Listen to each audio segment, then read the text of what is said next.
My wife died and I needed quiet. Instead, my neighbor built a home gym on the shared wall.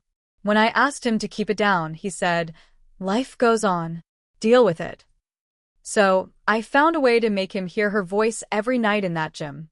Now, he's the one losing sleep. My wife died in January. It was cancer. Slow, cruel, and quiet. We had been together almost 19 years. I've never lived in this house without her voice. Without her humming in the morning. Without the soft sound of her brushing her teeth before bed. After she passed, I didn't want anything from the world. Just quiet. Just stillness. I didn't turn the TV on for weeks. The house sat in silence, except for the ticking of the clock in the hallway. And I liked it that way. Then in March, my neighbor decided to build a gym. We live in a duplex, so we share one wall. My bedroom and living room are on that wall. I had no idea he was turning his side of the wall into some kind of underground fitness bunker until the banging started one morning around 6 a.m., heavy weights hitting the floor. Loud grunts. Clanking metal. It shook the whole wall. I sat up in bed thinking something had exploded. Then it just kept going. I tried to ignore it at first. Maybe it was a one-time thing. Maybe it was a phase. But the next morning and the one after that, same thing. Same pounding noise. Dumbbells hitting the floor. That stupid pull-down machine creaking every time he ripped the bar down. He did it for hours. Sometimes early in the morning. Sometimes late at night. I didn't complain right away. I figured he didn't know how thin the walls were. Maybe he'd be understanding if I just explained. So one morning, when the noise woke me up before dawn again, I got dressed, walked around his front door, and knocked. He answered shirtless, sweaty, and clearly in the middle of a workout. I tried to be calm. "Hey," I said. "Would you mind keeping the noise down a bit in the mornings? It's been hard to sleep lately, and well, that wall is right by my bedroom." He looked at me like I was bothering him. Like I was some bitter old man who didn't want people to have fun. Then he shrugged and said, "Life goes on. Deal with it." Just like that. I stared at him. He didn't say it with malice. He just didn't care. "Right," I said. "Okay." I walked back to my house. My hands were shaking. The thing about grief, especially the kind that's still fresh, is that it doesn't take much to tip you over. I wasn't angry. Not exactly. I just felt hollow, and now I was losing even the one thing I had left. Quiet. So I made a decision. I wasn't going to yell. I wasn't going to call the police or file a noise complaint. I was going to give him something worse than noise. I was going to give him her. I'll continue the next part with more twists and details. I still had the audio. Not much. Just little clips of her voice. Stuff I'd saved without realizing why. A voicemail where she's reminding me to pick up soup. A video where she's laughing at our dog slipping on the tile. One long recording I'd taken of her humming while doing laundry. I think I recorded it because the sound made me feel calm. It wasn't meant for anything. Just her in the background, quietly being herself. I spent that night going through everything, cutting pieces together on my computer. I made a loop. Nothing too obvious, no crying, no dramatic music. Just soft laughter, quiet humming, her voice saying simple things like, "Don't forget your keys," or "Did you feed the dog?" Then I bought a speaker. Not some cheap Bluetooth thing, but a directional speaker, something meant for sound experiments. You could point it at a specific wall, and it would beam sound like a flashlight. I mounted it in the attic, aimed it through the insulation, and pointed it right at the shared wall, his gym wall. First night, I waited until 3 a.m. to test it. I played it once through. Her voice, soft and warm, filling the air right above his bench press. I didn't hear anything on his side at first. Then, bang, a weight dropped. Then silence. The next morning, nothing. No music, no lifting. Just silence. That afternoon, I saw him checking his own attic. I peeked through the blinds as he brought a flashlight and walked around up there like he thought maybe something had gotten in. But he didn't come to my door. So that night, I played the loop again. A little louder. Now she was saying, "I miss you." I don't even remember when she said it in real life, but I had the clip. I could hear him moving around again. Fast footsteps, then silence. This went on for a week. Her voice every night. No more workouts. No more banging weights. Then one night, I was standing in my kitchen at midnight, just drinking water, and I heard something on the other side of the wall. He was crying. Soft, choked sobs. I didn't feel good. I didn't feel bad either. I just stood there holding my glass. More to come. Next part will reveal the deeper emotional shift. The crying became a pattern. Every night I played the loop, I'd hear it.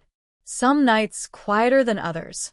One time, I swear I heard him say, "I'm sorry." Not loudly, just under his breath. Like he was talking to someone who wasn't there. The guy who told me life goes on was unraveling. And I still hadn't said another word to him. Then one day, he showed up at my door. It was a Sunday. Late morning. He looked different. Eyes sunken. Face pale.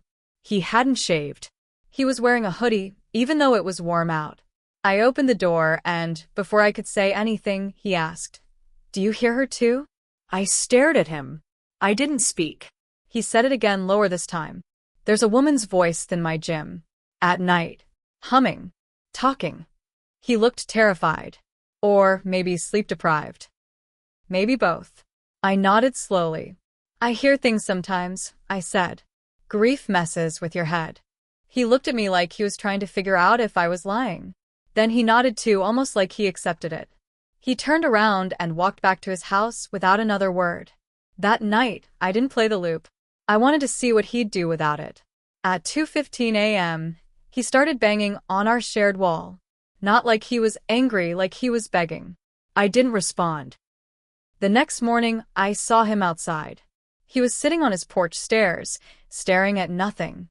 He looked broken. I started to feel something I didn't expect. Guilt. Not because he didn't deserve it, he did. He dismissed my grief like it was inconvenient background noise. But because I realized something, I wasn't punishing him anymore. I was sharing her. Next part coming soon. The line between grief and revenge starts to blur. I haven't played the recordings in weeks. The gym's quiet now, like he's afraid to touch it. And sometimes, in the silence, I think I miss hearing her voice too. But I can't bring myself to play it again. Not for him, not for me. I just sit in the dark and wonder if he still hears her, even when it's off. Maybe that's the part no one tells you. When someone dies, they don't leave silence. They leave echoes. And sometimes you have to decide who gets to hear them.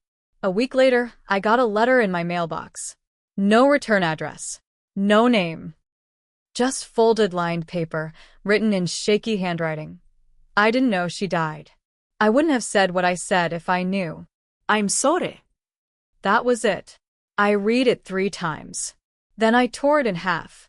Not because I was still angry, but because sorry didn't undo anything. Sorry didn't unshake the walls, didn't rewind those sleepless weeks, didn't stop the way he made my grief feel small. But it did raise a question I hadn't thought about. What if he really didn't know? What if I'd assumed he was just cruel, when he was just careless? That night, I opened my closet and looked at the speaker setup again. I sat there for almost an hour with the power button in my hand. I didn't press it. Instead, I turned around, walked to the kitchen, and opened a drawer I hadn't touched in months. Inside was her journal. She used to write to herself at night. Not for anyone to read, just scattered thoughts, prayers, grocery lists. I'd never opened it since she passed. I didn't think I could. But that night I read it cover to cover.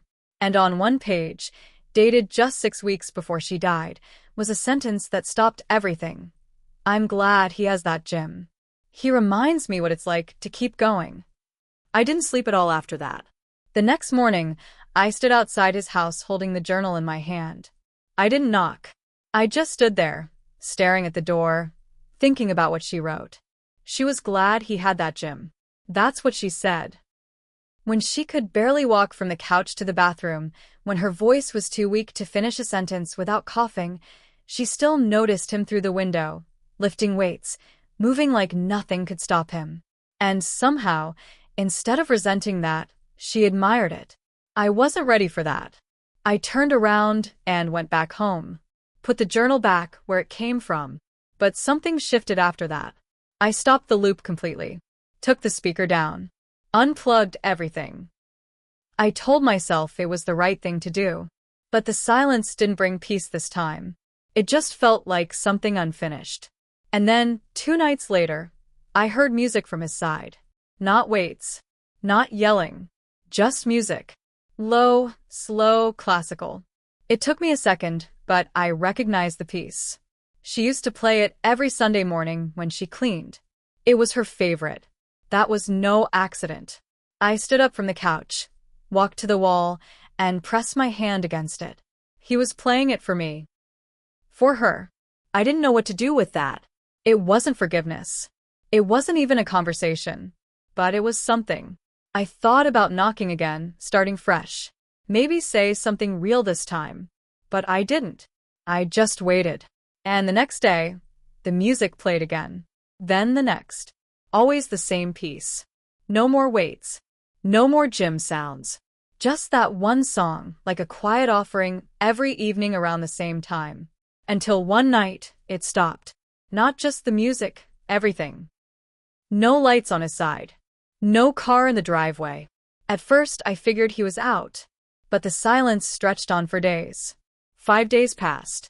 Then a full week. I asked the mailman if he'd seen him. He just shook his head and said, "Thought he moved." I didn't believe it. But then one morning I saw a different car in his driveway. A younger couple, moving boxes inside. I asked them if they knew where he went. They didn't. Bought the place from a rental company. He was gone. No goodbye. No note. Nothing. Just silence again. But not the same kind. This silence felt heavier. Like someone left the conversation too early. And even now, at night, I still hear the music in my head because part of me wonders if he left because of what I did, or because he needed to hear her one last time before he could go.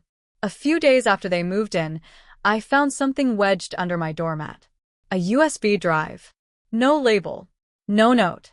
I don't know why I plugged it in. I should have tossed it, maybe. But I didn't. There was only one file on it. An audio file, dated the week before he disappeared.